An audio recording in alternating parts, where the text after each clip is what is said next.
our Regalo baby gate. So we actually, funnily enough, use this one at our front door because we have a dog who is a runner. And so this creates a barrier for us if we're headed out the door, specifically kids.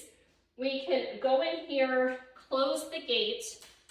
The dog has a barrier and we can get out the door. Same with people coming in the door. They can come in, there's a barrier, and they can get in while we close the door so we don't have a running dog out the door.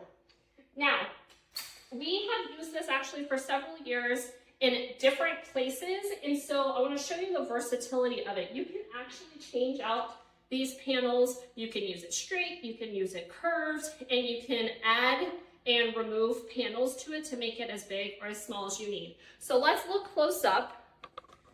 You can take these little joint pieces here, and when you turn them, they can come apart, and you can add or remove these panels to make the gate the size that you need for your space. So that's been really helpful for us being able to use this in different homes that don't all obviously have the same needs. Now you can also, it comes with pieces to attach this to the wall. Since we're no longer using this with a baby kind of leaning up against it, we don't have it attached, but I do like that we were able to remove those pieces and use it the way that works for us. But when you attach it to a wall, it's really great for maybe blocking off an area, a doorway or a hallway. This particular one has the one door for the gate, and the locking mechanism is really easy to use for adults, but I will say my 3-year-old still can't operate this thing, so that's good news. So you press the button down and then you have to pull it back and it just opens like that. But I do like that you don't have to press the button to lock it. You can just close it with one little flick, and that makes it easier to close quickly.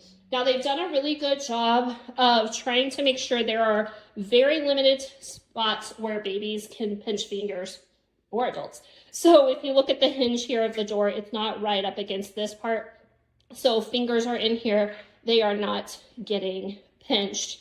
But if they put their finger right here and held it there in place, that could pinch it if they're sticking it, you know, between here or something. But they've done a good job of designing it where little fingers are not going to get pinched in a lot of ways.